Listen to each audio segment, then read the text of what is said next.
అందరికీ నమస్కారం అండి. బాచీరావ్ ఏఐఐఏఎస్ స్టడీ సర్కిల్కి వెల్కమ్ అండి. ఈరోజు మన కరెంట్ అఫైర్స్ వీడియోలో తీసుకుంటే, శిలాజ ఇంధనాల వాడకంతో పర్యావరణానికి హాని జరుగుతోంది. ఈ విధానంలో సౌర, పవన, హైడ్రో, బయో ఎనర్జీ వంటి పునరుత్పాదక ఇంధన వనరులపై ప్రభుత్వాలు ఎక్కువగా దృష్టి సారిస్తూ వాటి యొక్క అవసరం అనేటటువంటిది గ్రహించాయి.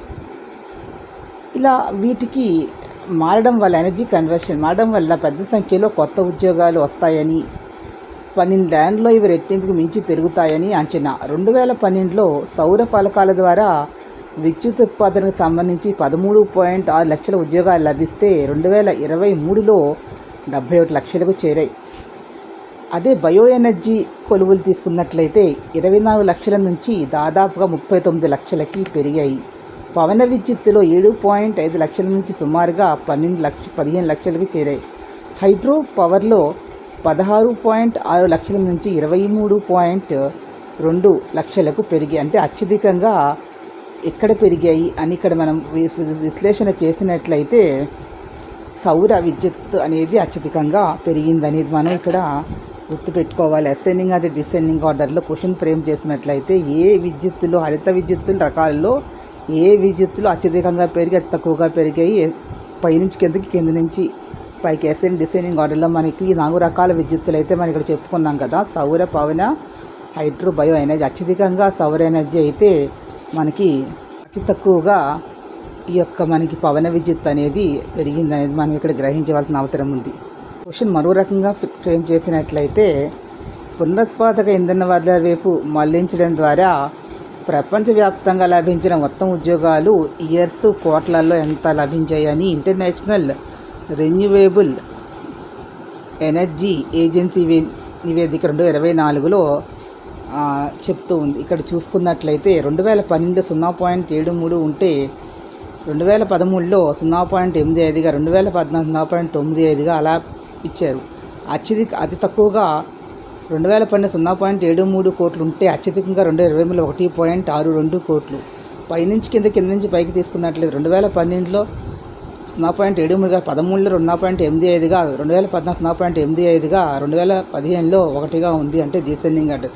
అసెండింగ్ అంటే తీసుకుంటే అత్యధికంగా 2023లో 1.62 ఉంటే 2022లో 1.37గా, 2021లో 1.27గా ఉంటే 2020లో 1.20గా ఉందని గుర్తుపెట్టుకోండి. వాతావరణ మార్పుల మూలంగా ప్రపంచవ్యాప్తంగా జీడిపికి 0.8% కోత పడిందని 2019లో IMF అనేది అంచనా వేసింది. అంటే వాతావరణ ప్రభావము అనేటటువంటిది మన యొక్క ఆ దేశం యొక్క జీడిపి మీద ప్రభావం చూపిస్తుంది అనేది ఇక్కడ గుర్తుపెట్టుకోవాల్సినటువంటి అవసరం అయితే ఉంది.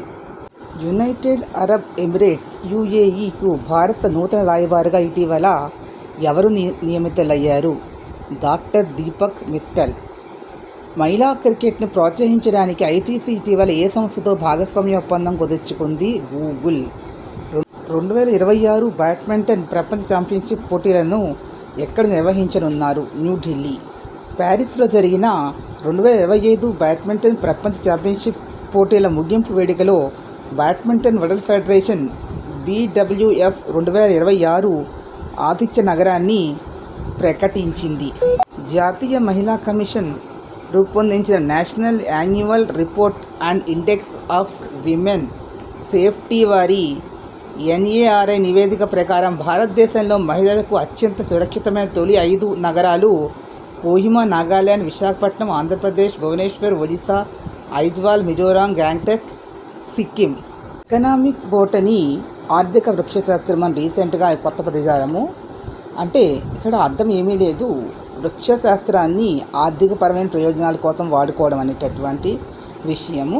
ఇటీవల కాలంలో సివిల్ సర్వీసెస్లోను, స్టేట్ సర్వీసెస్లో కూడా దీని మీద క్వశ్చన్ ఫ్రేమ్ చేసే అవకాశం ఉంది.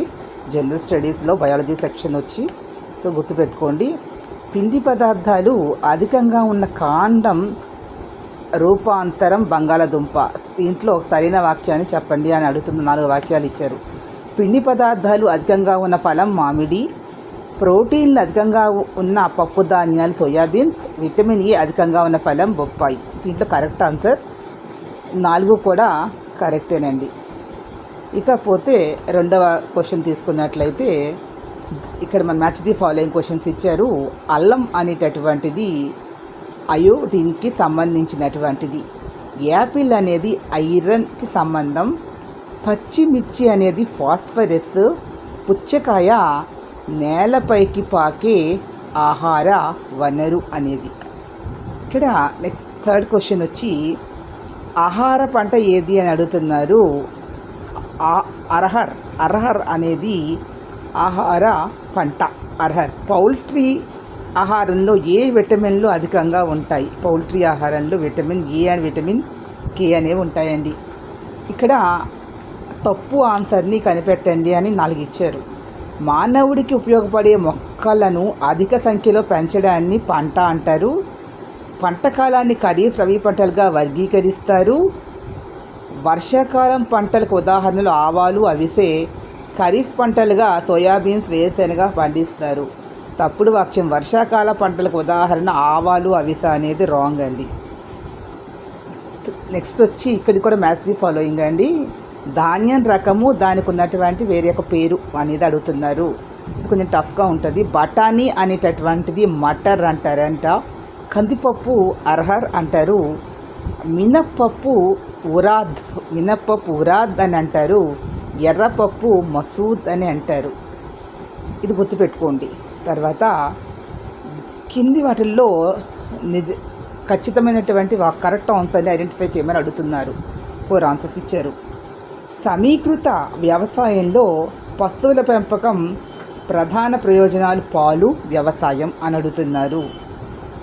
ఇక్కడ ఇండికప్ జాతి ఆవు అంటే బాస్ అనేది గుర్తుపెట్టుకోండి. భారతదేశంలో బాస్ ఇండికస్ అనే ఆవుల జాతి బాస్ బబూలిస్ అనే గేదె రకం ఉన్నాయి అని గుర్తుపెట్టుకోండి. కొత్తగా ఉంది. పాల ఉత్పత్తి పెంచడం అంటే పాలిచ్చే కాలాన్ని పెంచడం అని. సమీకృత వ్యవసాయంలో అధిక దిగుబడి ఇచ్చే వంగడాలు ఉపయోగిస్తారు. ఇది కూడా ఈ 4 కూడా కరెక్టేనండి. పంట దిగుబడి పెంచేందుకు అవలంబించాల్సిన ప్రధాన కార్యకలాపాలు ఏంటి? దిగుబడి ఇలాంటి క్వశ్చన్స్ ఫ్రేమ్ చేయడానికి అవకాశం ఉంది. పంట రకం అభివృద్ధి, పంట ఉత్పత్తిలో అభివృద్ధి, పంట రక్షణ నిర్వహణ అనేది ఒకటే కరెక్ట్ అనుకుంటున్నాం, కానీ 4 కూడా కరెక్టేనండి. ఇక్కడ అసెషన్ రీజనింగ్ ఇచ్చారు. దీన్ని ఐడెంటిఫై చేయండి. భారతదేశం 1952 నుంచి 2010 వరకు కూడా 1952 నుంచి 2010 వరకు కూడా వ్యవసాయ సాగు భూమి 25% పెరిగింది అనేది. పెరిగిన వ్యవసాయ భూమిలో ఆహార ధాన్యాల ఉత్పత్తి మాత్రం 4 రెట్లు పెరిగింది. 2 కూడా ఇది కరెక్ట్ ఆన్సర్సేనండి. మిల్స్ అంటే ఏంటి? మిల్స్ అంటే ఆడపాడి పశువుల్ని మిల్స్ అని అంటారు. ఇక్కడ మ్యాచ్ ది ఫాలోయింగ్ ఇచ్చారు. ఆన్సర్ని కనిపెట్టమంటున్నారు. ఇది నేను టఫ్ క్వశ్చన్, గుర్తుపెట్టుకోండి. 1, 4 చదివితే కానీ గుర్తుండదు. Apis cerana indica, non biology వాళ్ళకి ఇది కష్టం అండి. ఇండియన్ బీ, ఎపిస్ డార్ఫెట్సా అంటే రాక్ బీ అనేది. ఎపిస్ ఫ్లోరియా అంటే little bee. Apis mellifera Italian bee అనేది గుర్తుపెట్టుకుని 4 చదివితే గుర్తొస్తుంది. తెలియకపోతే మాత్రం పెట్టకండి ఇలాంటివి వచ్చినప్పుడు, ఎందుకంటే 100 మార్కులు పోతాయి మీకు క్లారిటీ లేకపోతే. కాన్ఫిడెంట్ ఉంటే పెట్టండి. తేనె నాణ్యత, రుచి దేని మీద ఆధారపడి ఉంటుంది అంటే పచ్చిక బయళ్ళు, పుష్పాల రకము, పువ్వుల్లోని పుప్పొడి అనేది ఇది కూడా కరెక్టే అండి. పువ్వులోని పుప్పొడి అనేది కూడా కరెక్టే. ఈ కింది దానిలో మంచినీటి రోజును గుర్తించండి.